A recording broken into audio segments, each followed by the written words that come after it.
Desde Mercedes, Buenos Aires, Argentina, transmite en el 93.9 Radio Fénix, una radio para toda la gente.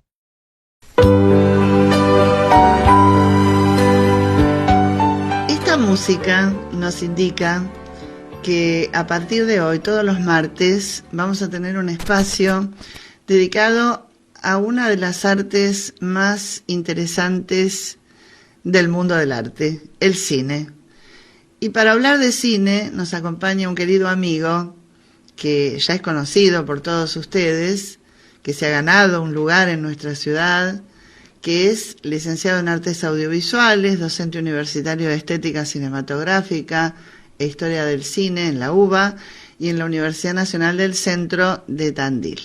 Me refiero a Carlos de Useide, que desde hoy nos va a acompañar en este micro que estoy segura les va a gustar mucho. Y ya lo estamos saludando. ¿Qué tal, Carlos? Buen día, ¿cómo te va? Qué gusto tenerte aquí en el programa. Buenos días, Susana, buenos días, Marcelo, y buenos días a la gente que nos escucha.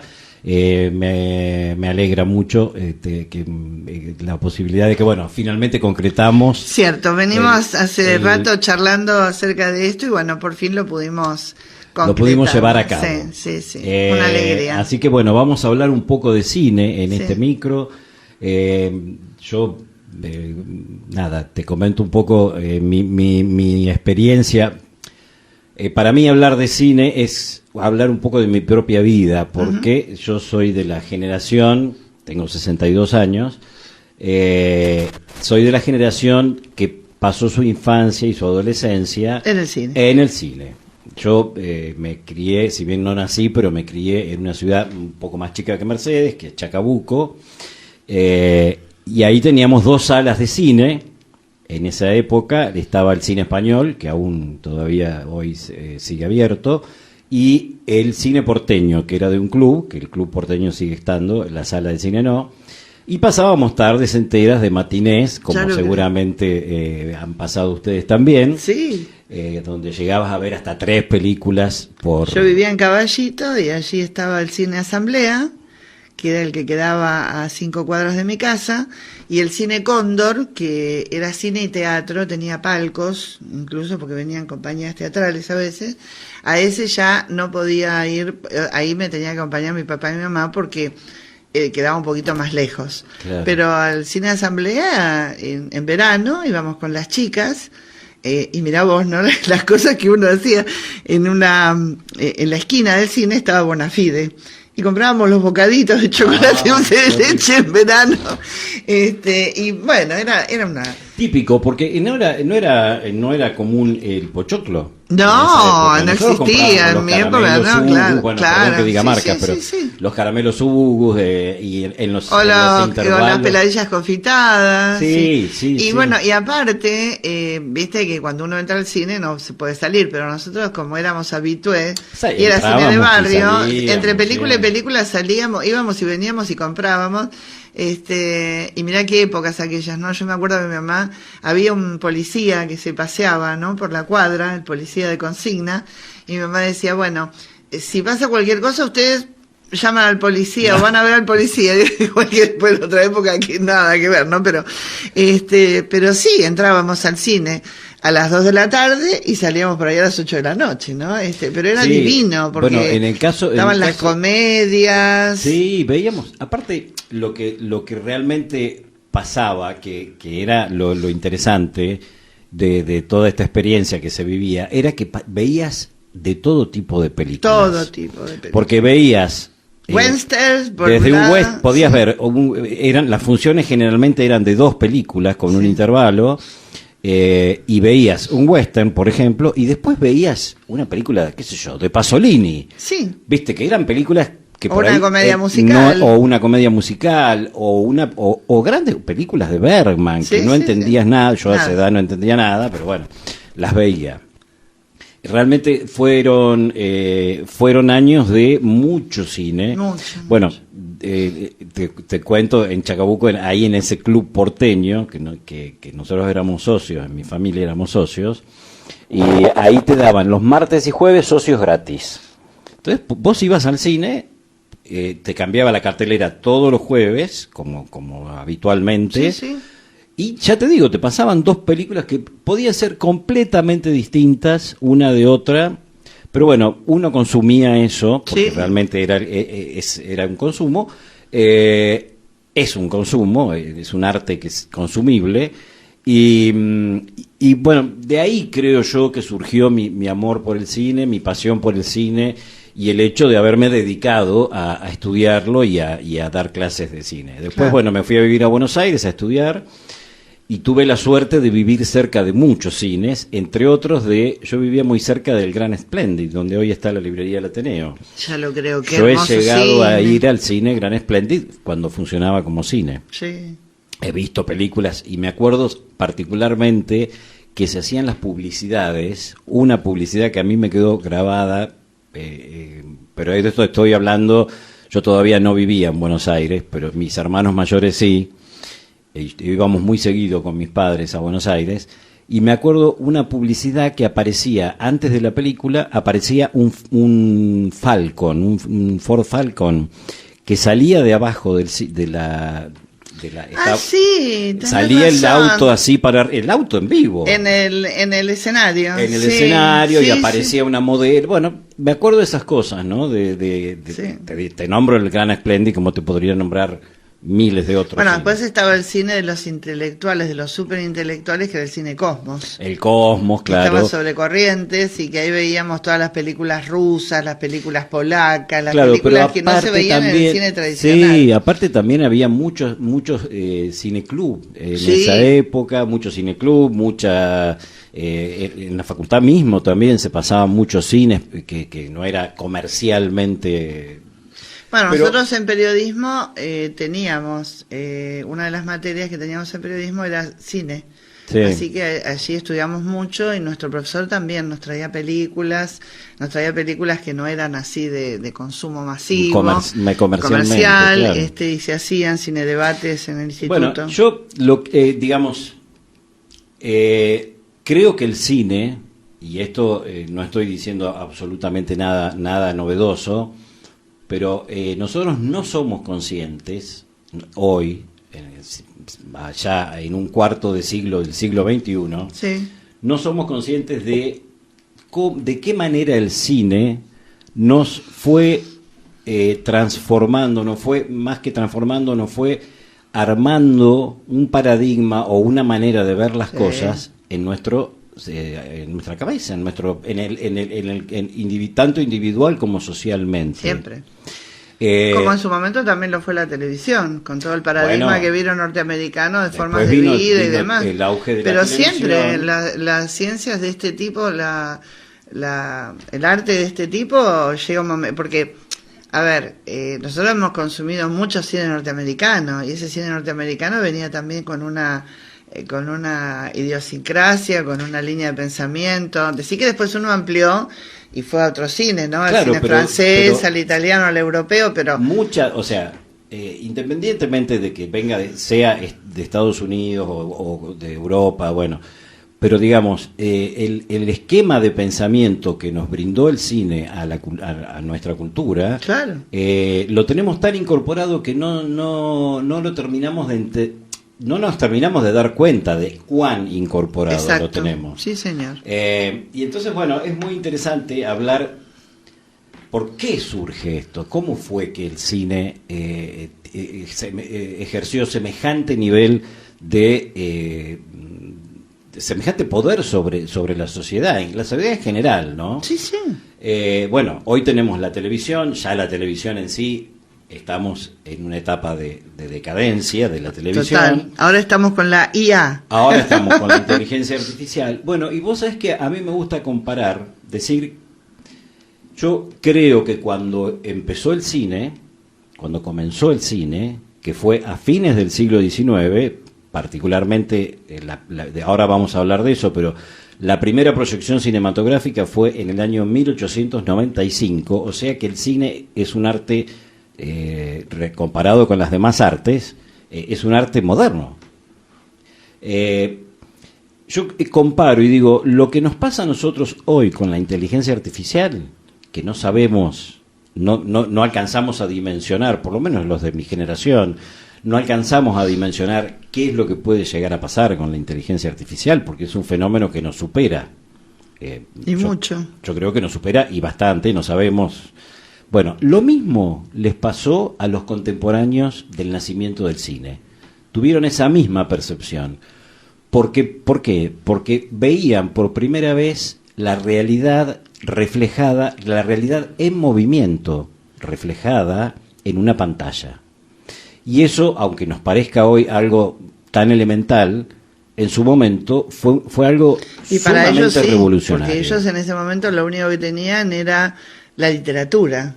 La literatura, el teatro, cómoda, la literatura pintura. cómoda, sentada en su casa, apoltronado, el burgués leyendo esas novelas del siglo XIX interminables, que incluso se daban en novelitas por entrega, con los diarios, ¿no? Entonces todo el mundo la consumía como pan caliente.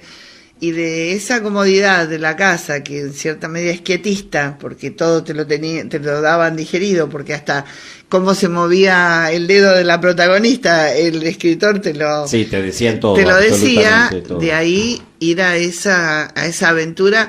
Por eso que cuando hay algunas escenas que la gente veía en ese cine mudo y viene un tren por ahí que viene en marcha, la gente hace todo así para atrás como que el tren se le va a venir encima, ¿no? Ya vamos a comentar esa anécdota que es muy interesante. Seguro. Bueno, ¿y cómo empezó entonces? ¿Cómo es esta prehistoria del cine?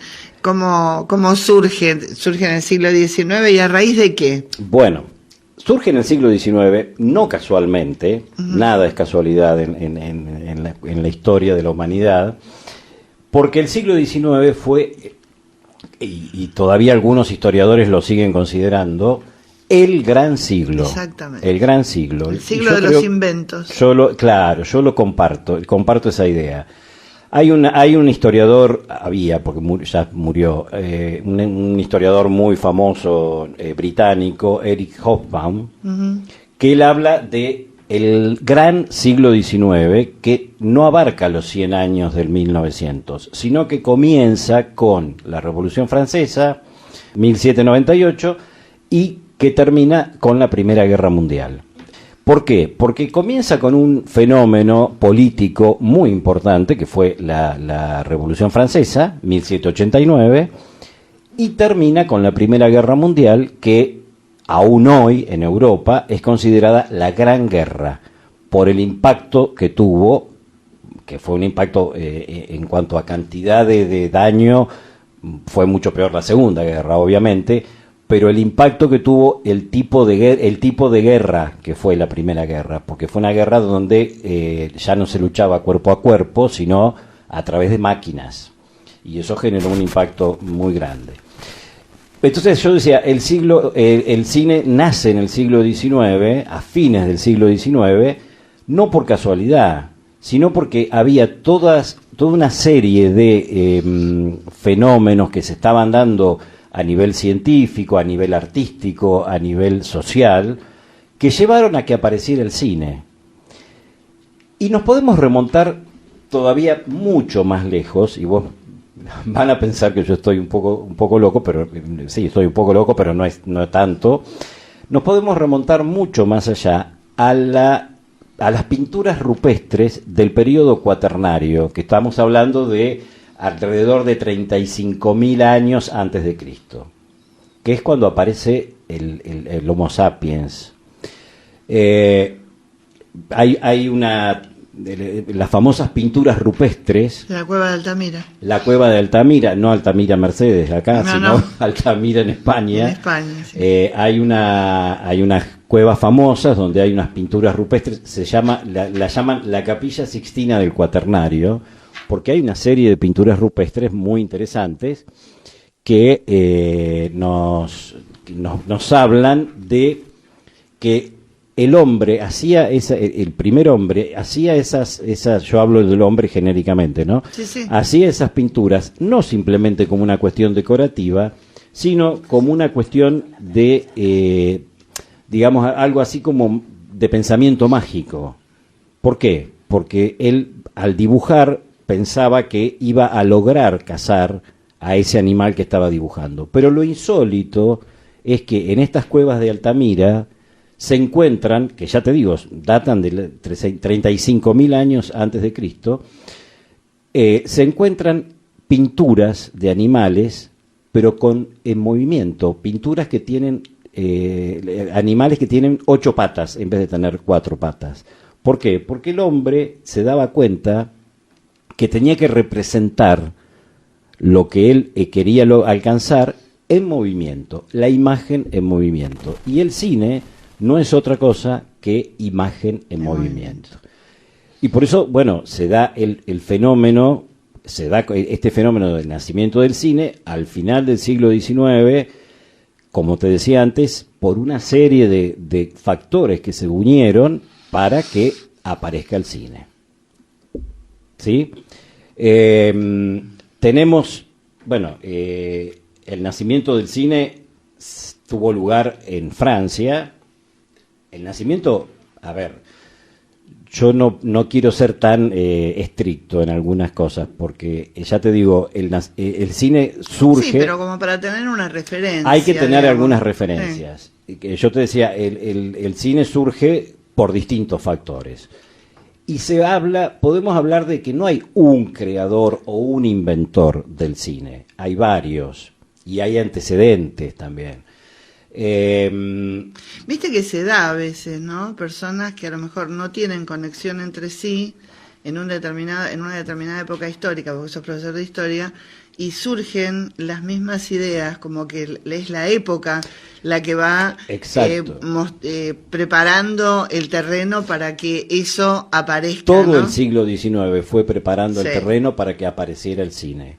Y me refiero puntualmente, por ejemplo, a una corriente filosófica que tuvo mucho auge en el siglo XIX y que fue la que determinó la aparición de muchas ciencias y de distintas maneras distintas representaciones artísticas, sociales, tuvo consecuencias en todos los niveles, que fue el positivismo. Exacto. El positivismo reflejado, que lo podemos mencionar básicamente a Charles Darwin y la teoría de la evolución de las especies. Porque el tema del siglo XIX es que todos los científicos pensaban que la ciencia iba a contestar todas las preguntas, que la ciencia era lo que era Dios, era lo que iba a llegar hasta la pregunta última. Por eso después viene cuando ya, y se adelanta, ¿no? El siglo XIX, como siempre, porque los músicos, los escritores, los pintores, siempre cuando crean se adelantan, porque es como que ellos tienen una visión que va mucho más allá de la media. Pero cuando llegan al punto máximo y se dan cuenta que en realidad la ciencia no les va a contestar todo, ahí es donde viene la debacle, que después viene el siglo XX, que bueno, ya será otra historia. Ya será otra historia. Pero bueno, Pero sí, en pleno siglo XIX... El siglo XIX tuvo el positivismo fue la ideología dominante, por lo menos en Occidente, ¿no? Estamos hablando de Occidente, que es donde surge el cine. Y, como yo te decía... se unieron distintos factores. Uno de ellos, básicamente, fue esa imperiosa necesidad que tuvo siempre el ser humano de ver reflejada la realidad en movimiento. La realidad, siempre tenemos que decir, el cine no es la realidad. El cine es una representación de la realidad. Claro, es una ficción. Tiene la magia porque de parecer real. De meternos en una historia, claro, y de creernos que somos los protagonistas junto con el protagonista. Que es cierto lo que estamos viendo, sí, o sea, lo que después se llama el principio de verosimilitud, bueno, que ya entramos en otro tema. Pero tiene esa magia, o sea, es una representación de la realidad que nos hace vivir una historia como si fuera realmente algo que está sucediendo. Vos fíjate que ¿qué comentarios hacemos habitualmente cuando vemos una película o cuando vemos una serie? Hablamos en presente de eso. Decimos, pero ¿cómo este tipo? No sé, por decirte algo, vemos una escena donde va a haber un asesinato y nos damos cuenta que está el asesino ahí y decimos, pero ¿cómo no se da cuenta que está el asesino ahí?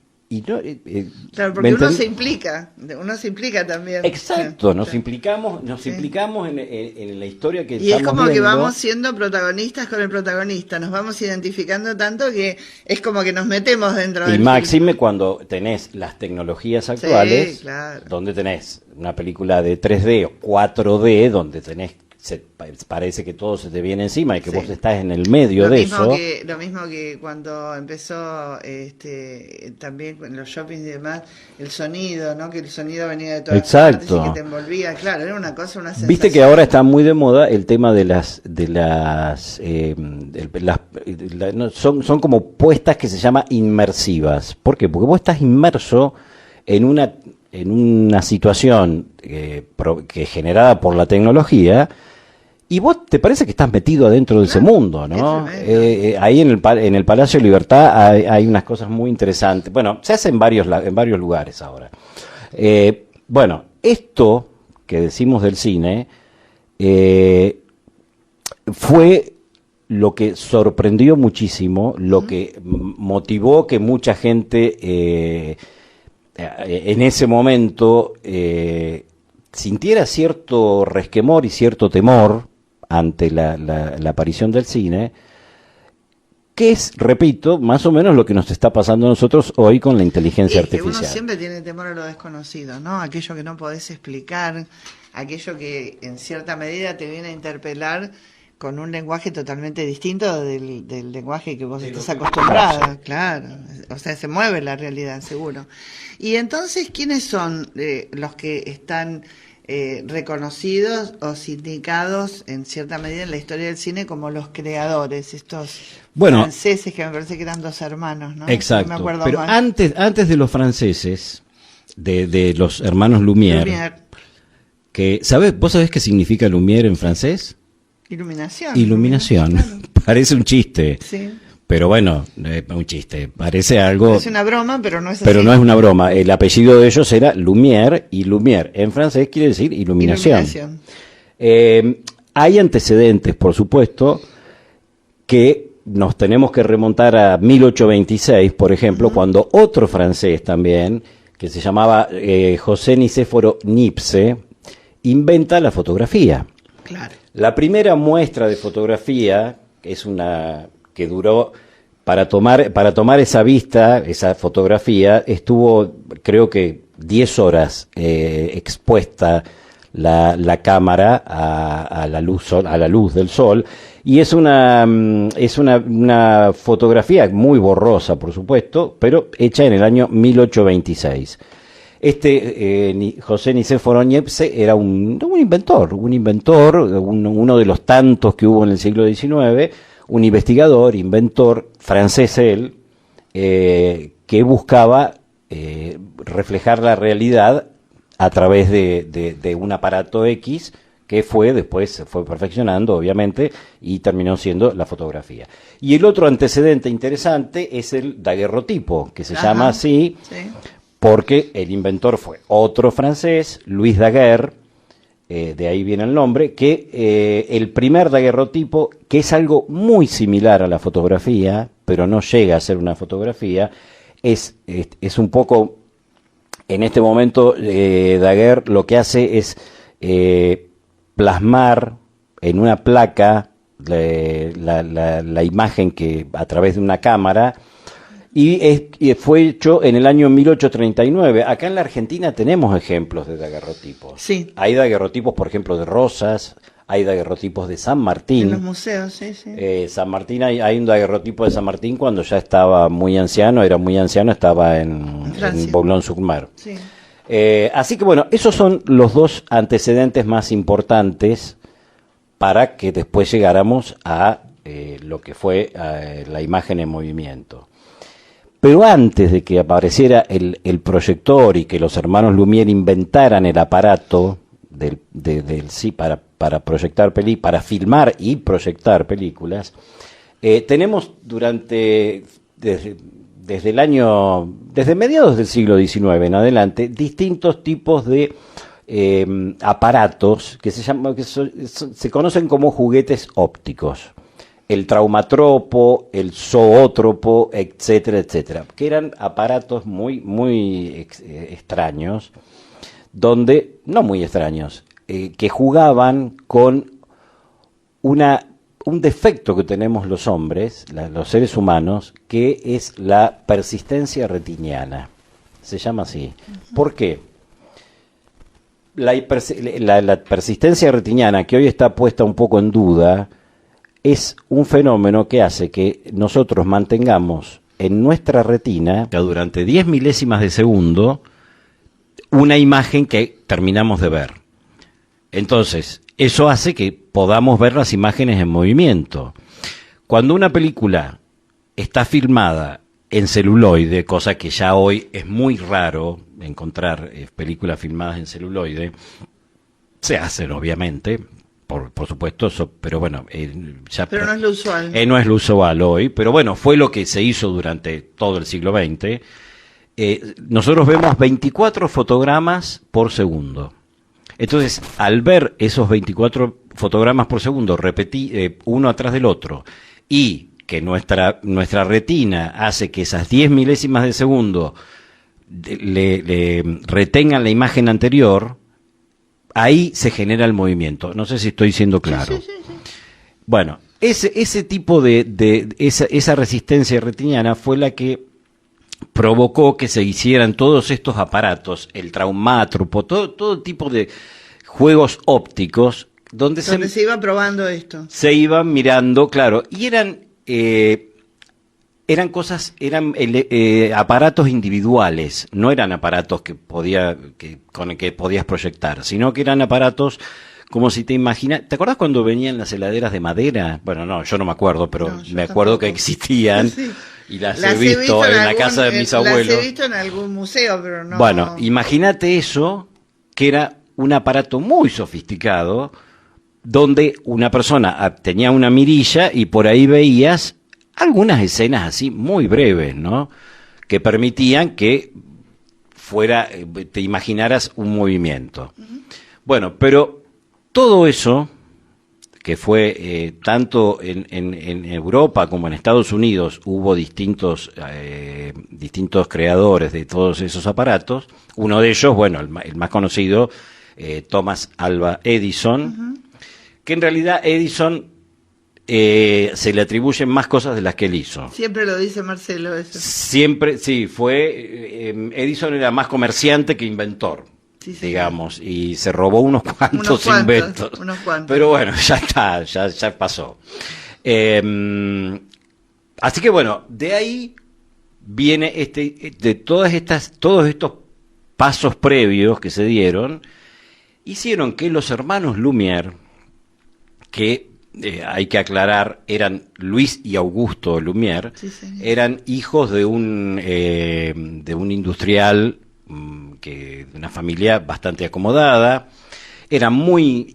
tenían muchas inquietudes, buscando inventar cosas, y eran de Lyon, de la ciudad de Lyon.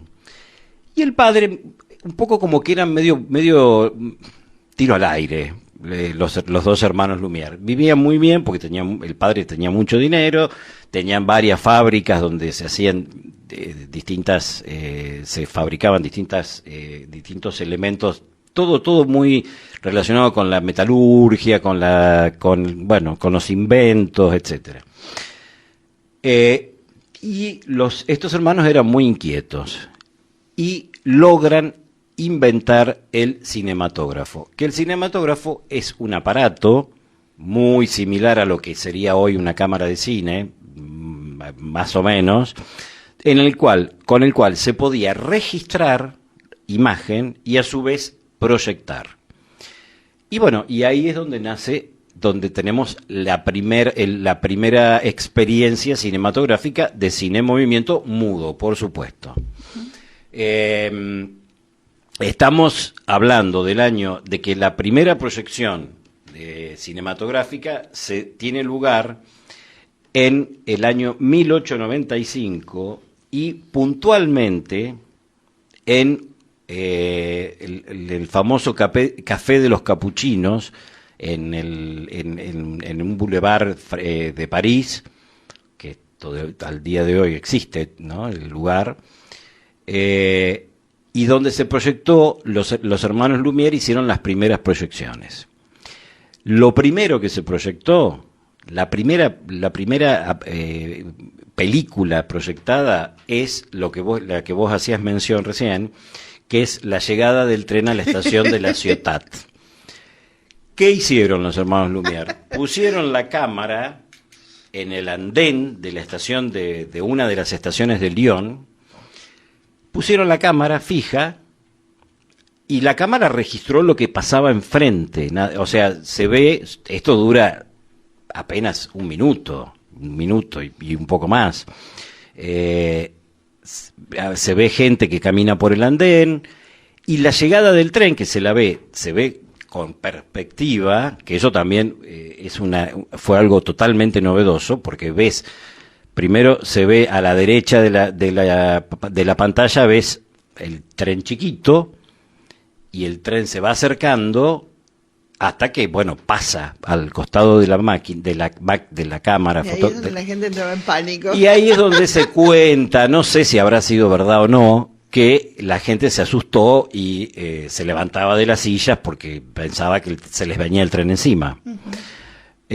Bueno. Y no es descabellado pensar. No es descabellado, porque ya te digo, la sensación fue una tremenda cosa, imagínate ver imágenes en movimiento, era la primera vez que se veía en la historia. Claro, hay que situarse hay que llevar nuestra cabeza a esa época, seguro, hay que llevar nuestra cabeza a esa época. Seguro. Bueno, muy interesante, la verdad que me imagino que debe haber sido para la gente realmente una sorpresa, y muchos deben haber tenido un montón de prejuicios, ¿no? Deben haber pensado que era algo demoníaco, más o menos así, porque a veces se pensaban este tipo de cosas con los inventos nuevos. Y bueno, estamos hablando, sí, fines del siglo XIX, una sociedad todavía bastante con bastantes prejuicios, con muy poca formación, etcétera. Y sí, es muy probable que haya pasado algo así. Seguro. Bueno, muy interesante esto, pero me queda una pregunta para que más o menos lo comentes. Viste que siempre en los films que ahora vemos, ¿no? Tenemos costumbre de que, bueno, se hacen temas especiales, que la música es una parte importante de los films. Recordamos, ¿no?, de muchas películas, o escuchamos un tema y recordamos la película. ¿De qué manera entra, porque era la proyección muda, pero había algo de sonido, había algo de musicalización? ¿Cómo era sí, en bueno, ese momento? El cine nace como mudo, el cine nace mudo, ¿no? Hay muchos teóricos del cine, de los filósofos así que interpretan el cine, que dicen que el cine puro fue el cine mudo. Del cine sonoro, el paso al cine sonoro fue muy traumático, ya vamos a hablar de eso en algún micro, pero inicialmente lo que se veían eran películas mudas que no se veían como las vemos nosotros hoy. ¿Por qué? Porque nosotros hoy las vemos rápido, parece como que todo el mundo va rápido, viste que ves una película muda, vieja, y te parece que todo van a un ritmo que no es lo normal. ¿Por qué? Porque en ese momento se filmaba con 16 milímetros. Ajá, claro. Y al proyectar, se proyectaba en 16 también. Nosotros hoy no tenemos proyectores de 16. Exacto, se proyectaba en 24. La rapidez, claro. Por eso la rapidez. No es que esté. Ellos la veían en tiempo real. Ellos lo veían en tiempo real. Y la música se utilizaba inicialmente, porque de eso vamos a hablar en el próximo micro, inicialmente, como el cine empezó siendo un espectáculo de ferias, después lo vamos a explicar en la próxima, se usaba un piano, una pianola, era muy común las famosas pianolas, que eran esos pianos que se le ponían a cuerda, claro, que se le ponía un cartucho como si fuese una caja de música, el mismo sistema. Señor. Y eso acompañaba. Eso acompañaba la proyección. Y muy posteriormente, empezaron a aparecer pequeñas orquestas, a veces no tan pequeñas, etcétera, ¿no? Claro. Pero inicialmente fue así. Bueno, Muy interesante. Empezamos hoy a ver un poco la prehistoria y ya estamos en la historia del cine. En este micro, que me olvidé contarles cómo se va a llamar. Se va a llamar Desde la Butaca, porque desde la butaca nos ponemos cómodos y escuchamos a Carlos Dipseude, que, bueno, nos trae todo esto tan interesante. Muchas gracias, Carlos. A ustedes, nos vemos. Nosotros enseguida volvemos.